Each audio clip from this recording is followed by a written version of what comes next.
Ladies and gentlemen, on my way up here, I brought you this piece of preserved human skin. It's the lower arm of a Boston whaler found 150 years ago on the streets of Boston.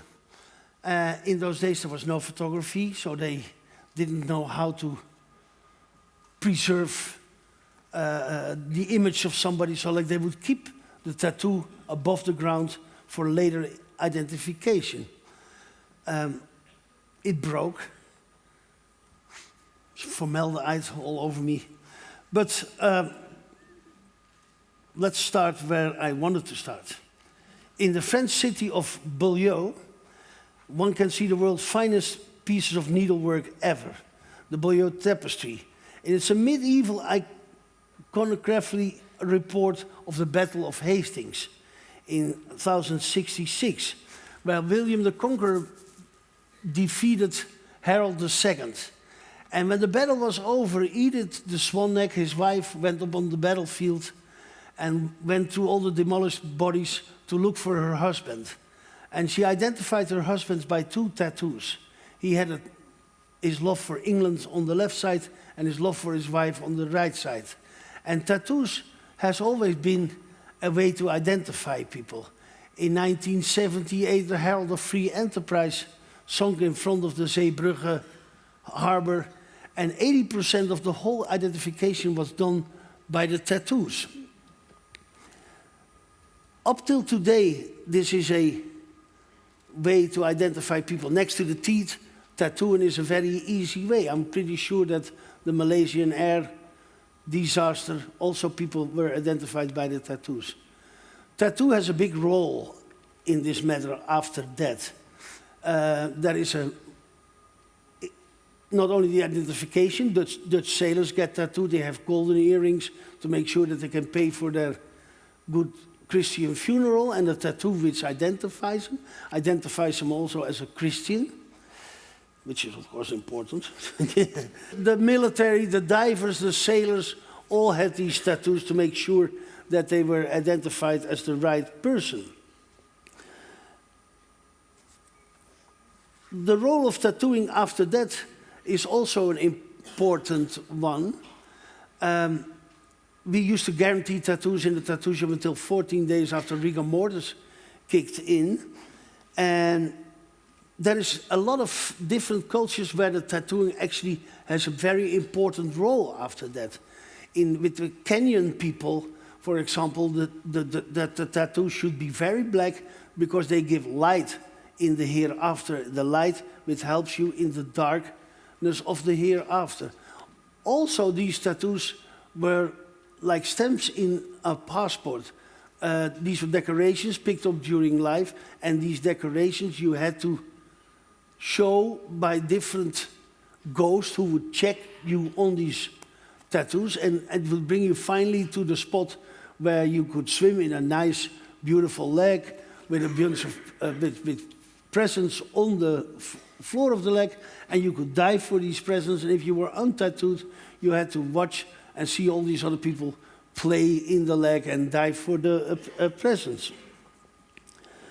The Naga people of northern India near the Burmese border have tattoos where the ladies have tattoos of marriage.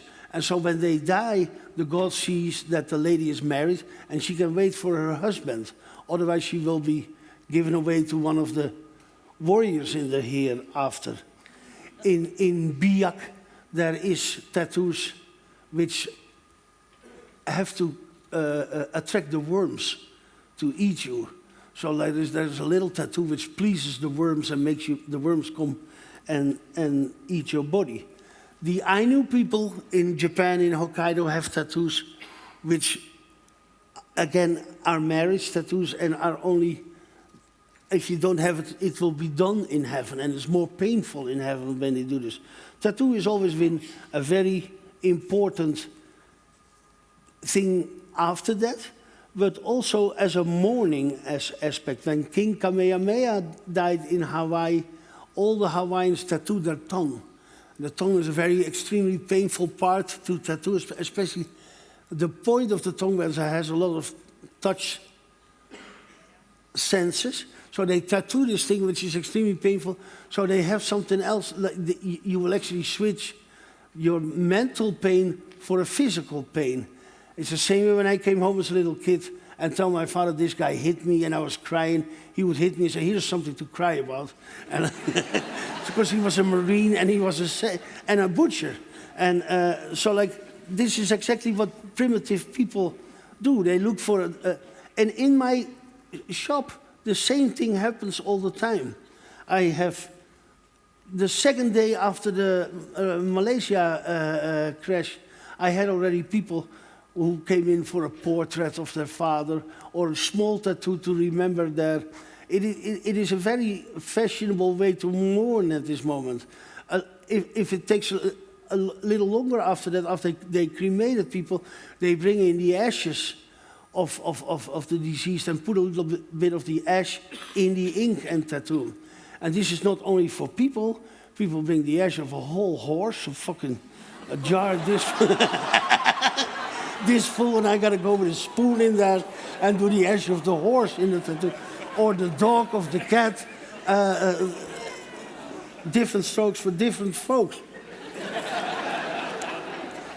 But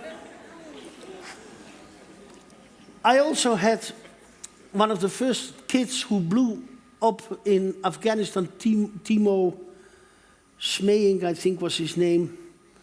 And 11 of his friends visited me in the tattoo shop, and they all wanted a little dot on their heart to remember their friend. So they make a little bit of a bond. Tattoos collecting. I just wrote a little book. It's there. It's soaked in formaldehyde after this thing broke.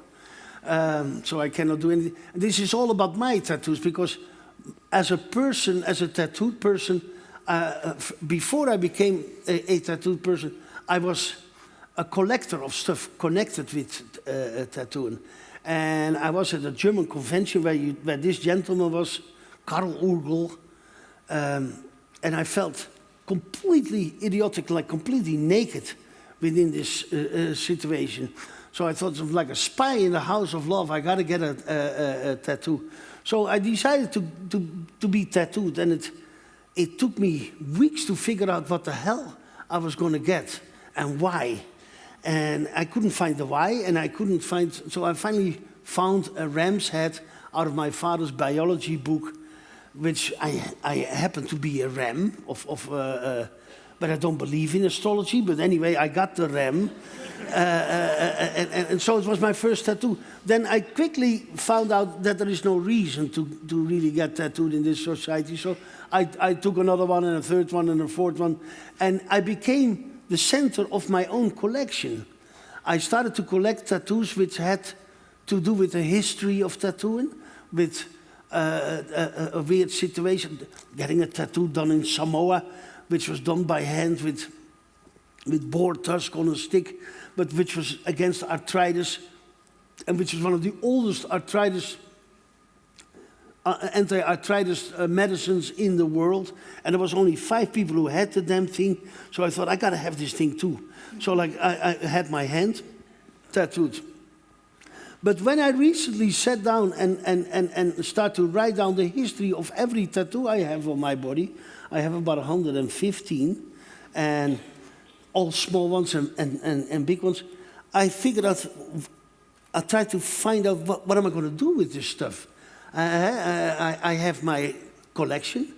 This is an enormous collection. I can leave it to a museum, or I can leave it to an archive, or even to a couple of museums, or I can make my own museum. But the center of my collection, that's me. I mean, even if the taxman steals all or takes all my stuff, I still have all my own artwork on me. And I figured out I gotta find a way to leave some of these pieces here while I'm gone.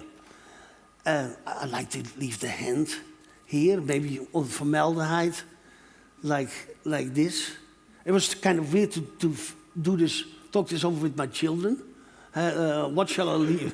What shall I leave? And when I sort of tried to look into this stuff, I found out that there's more people who are doing the same thing. There is not a study group, or is not in the world, who does not have pieces of human in their collection. Criminology, sociology, anthropology, everywhere there is human remains in their collection. If the Pope dies, they chop off a couple of his toes and they take his blood and they use the Pope.